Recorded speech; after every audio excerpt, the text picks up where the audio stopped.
की बात है, जब सुरेश नाम का एक लड़का शहर से पढ़ाई पूरी करके अपने गांव वापस आ रहा था।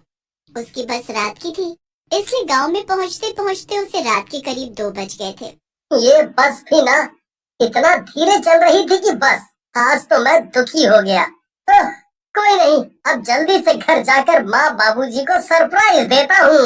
सुरेश अपना बैग उठाता है और चलने लगता है। इतनी रात को पूरे गांव में एकदम सन्नाटा छाया होता है। चारों तरफ बस अंधेरा ही अंधेरा होता है। सुरेश बिना सोचे बस अपने घर की ओर चलता जाता है। सुरेश जैसे ही थोड़ी दूर तक चलता है, वैसे ही एकदम उसे पीछे से घुंघरू की आवाज आती है। सुरेश आवाज सुनकर एकदम पीछे मुड़ता है तो उसे दुल्हन के जोड़े में एक लड़की भागती दिखती है। सुरेश उसे देखकर एकदम हैरान हो जाता है। वो उस लड़की को आवाज देता है, हे, कौन है? वो दुल्हन एकदम गायब हो जाती है।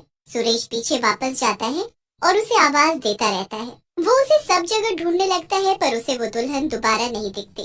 कितनी अजीब बात है, इतनी रात को कौन दुल्हन ऐसे घूम सकती है? आखिर कौन थी वो? पर इतनी रात को अकेली यहाँ क्या कर रही थी? सुरेश बड़ा परेशान सा हो जाता है, पर उसे घर पहुंचना होता है, इसलिए वो अपना बैग वापस उठाकर फिर से चल पड़ता है।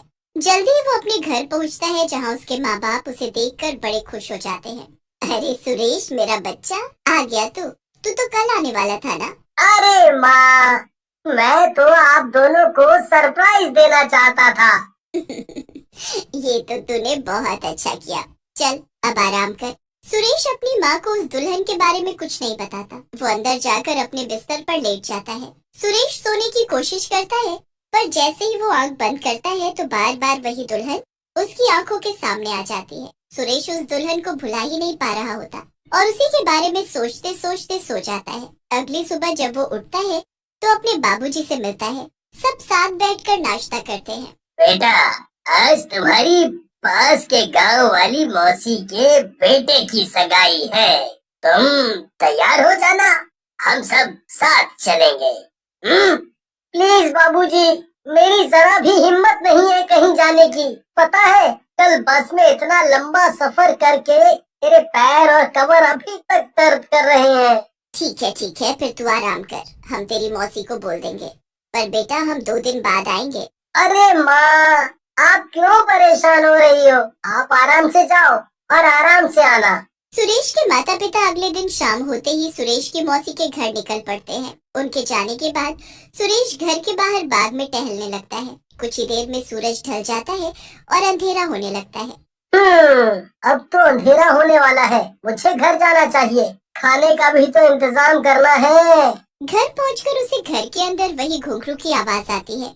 घुंघरू की आवाज सुनकर सुरेश इधर उधर देखने लगता है। ये तो वैसी ही आवाज है। कौन है? कौन है घर में?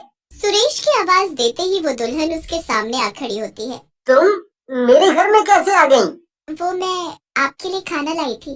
तुमको कैसे पता कि मुझे खाना बनाना है? कौन हो तुम और ऐसे दुल्हन के कपड़ों में क्यों घूमती हो? मेरा कोई घर नहीं है, इसलिए मैं यहाँ वहाँ भटकती रहती हूँ। मेरे घर वाले एक बूढ़े और बहुत ही बुरे आदमी से जबरदस्ती मेरी शादी करवाना चाहते हैं, इसलिए मैं वहाँ से भाग गई और बस यहाँ वहाँ छुपती रहती हूँ। अगर किसी को मेरे बारे में पता लग गया ना, तो वो मेरी शादी उसी से करवा देंगे। अच्छा, ऐसी बात है तो तुम चिंता मत करो, मैं हूँ ना, मैं तुम्हारी मदद करूँगा। पर तुम पहले ये घूंघट तो ऊपर करो। नहीं, मैं ये नहीं उठा सकती। सुरेश उस लड़की को बहुत बोलता है और फिर जाकर वो अपना घूंघट ऊपर करती है। सुरेश जब उसे देखता है तो बस उसे देखता ही रह जाता है। उसने आज तक इतनी सुंदर लड़की नहीं देखी होती। उसे एक ही नजर में उससे प्यार हो जाता है। तुम बिल्कुल परेशान नहीं हो और तुम यहीं रहो मेरे साथ, मेरे घर में। मेरे माँ बाप 2 दिन के लिए बाहर गए हैं, तो तुम्हें घबराने की कोई जरूरत नहीं है। क्या सच में? मतलब मैं यहाँ रह सकती हूँ?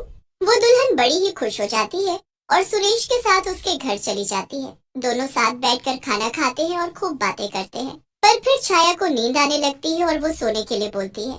ठीक है, तुम उधर मेरे माँ बाबूजी के कमरे में जाकर सो जाओ। छाया उस कमरे में जाती है और दरवाजा बंद कर लेती है। दरवाजा बंद करने के बाद वो एक भयानक चुड़ैल का रूप धारण कर लेती है। आखिर इसे मेरी झूठी कहानी पर भरोसा हो ही गया। अब इसे फंसाना और इससे शादी करना बहुत ही आसान है। बस कुछ दिन और फिर मैं इसकी दुल्हन बनकर हमेशा इसके साथ रहूंगी। छाया कोई आम लड़की नहीं बल्कि एक चुड़ैल होती है जिसका मकसद सुरेश से शादी करके उसकी दुल्हन बनना होता है। इस बात से बेखबर सुरेश उसके ख्यालों में डूबा होता है और सोचते सोचते सो जाता है।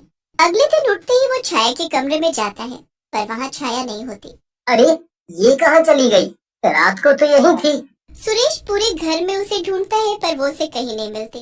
घर के दरवाजे भी अंदर से बंद होते हैं। सुरेश बाहर जाकर भी उसे ढूंढता है पर वो कहीं नहीं मिलती। सुरेश बड़ा परेशान हो जाता है और थक हार कर बैठ जाता है। पूरा दिन निकल जाता है और रात हो जाती है। सुरेश रसोई में खाना बनाने जाता है कि तभी पीछे से आवाज आती है, मैं खाना ले आई हूँ। सुरेश आवाज सुनकर पीछे मुड़ता है तो छाया खाना लेकर खड़ी होती है। कहाँ गायब हो गई थी तुम? पता है मैंने तुमको कितना ढूंढा। वो मेरी सुबह तबीयत खराब हो गई थी तो मैं थोड़ा बाहर घूमने निकल गई और फिर रास्ता भटक गई। बड़ी मुश्किल से घर पहुंची हूँ। पर ये खाना तुम कहाँ से बना कर लाती हो? पहले खाना तो खाओ फिर बताती हूँ ना। दोनों मिलकर खाना खाते हैं और बातों बातों में सुरेश सब पूछना भूल जाता है। उसके बाद फिर से छाया कमरे में सोने जाती है और चुड़ैल बन जाती है। वो बड़ी ही खुश होती है, पर इतने में ही बाहर से माँ बाबूजी की आवाज आती है, सुरेश बेटा, सुरेश हम आ गए। सुरेश जल्दी से बाहर आता है। माँ, बाबूजी, वो आप दोनों अचानक कैसे? अरे बेटा, कोई इधर की तरफ आ रहा था तो हम उसके साथ ही आ गए। है, अब हमें सोना है, जा तू भी सो जा। सुरेश की तो सांसें ही रुक जाती हैं। वो इतना डरा हुआ होता है कि उसका दिमाग काम ही नहीं करता।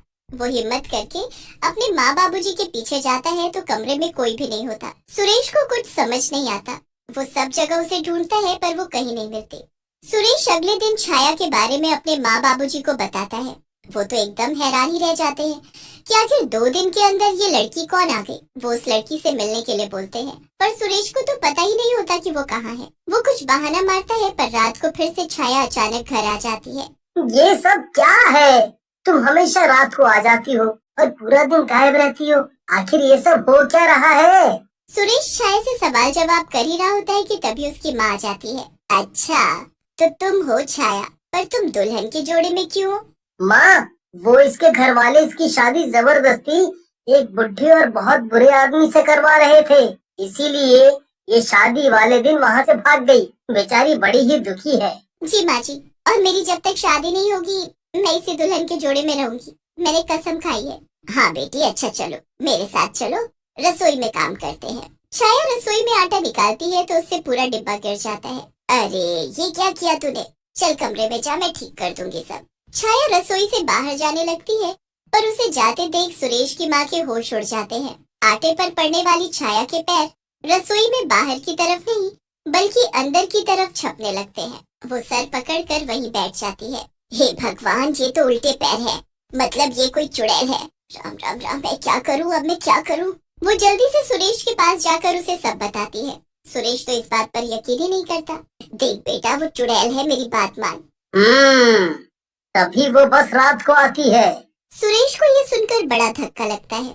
उसकी माँ उसे दिलासा देती है और उसे एक बाबा के पास लेकर जाती है। जब वो उस बाबा को उस दुल्हन के जोड़े वाली लड़की के बारे में बताती है तो बाबा ध्यान लगाते हैं और सब समझ जाते हैं। बाबा, बाबा हमें इस चुड़ैल से बचाओ। बस एक तरीका है इससे बचने का।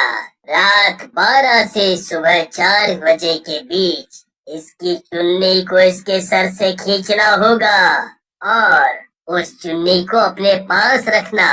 ये चुड़ैल फिर वापस नहीं आएगी। सुरेश और उसकी माँ फिर वापस घर आ जाते हैं। उस रात सुरेश बहुत डरा होता है पर उसे ये काम भी करना ही होता है। जैसे ही रात के 12 बजते हैं सुरेश चिल्लाना शुरू कर देता है। सुरेश की आवाज सुनकर छाया घूंघट में दौड़ती हुई उसके पास आती है। मुझे पता चल चुका है, कौन हो तुम? तुमने मुझे धोखा दिया। मैं कितना प्यार करता था तुमको। इतना सुनकर वो चुड़ैल वहाँ से भागती है। सुरेश उस चुड़ैल के पीछे भागता है और भागते भागते वो बहुत आगे निकल जाता है। आखिर में जाकर सुरेश एक छलांग मारता है और बस उस चुड़ैल की चुन्नी सुरेश के हाथ में आ जाती है। चुड़ैल जोर से चिल्लाती हुई पीछे मुड़कर देखती है। उसकी शक्ल देखकर सुरेश वहीं जमीन में गिर जाता है। ये अच्छा नहीं किया तूने, मुझे मेरे मकसद में कामयाब नहीं होने दिया, पर मैं आऊंगी, दोबारा आऊंगी।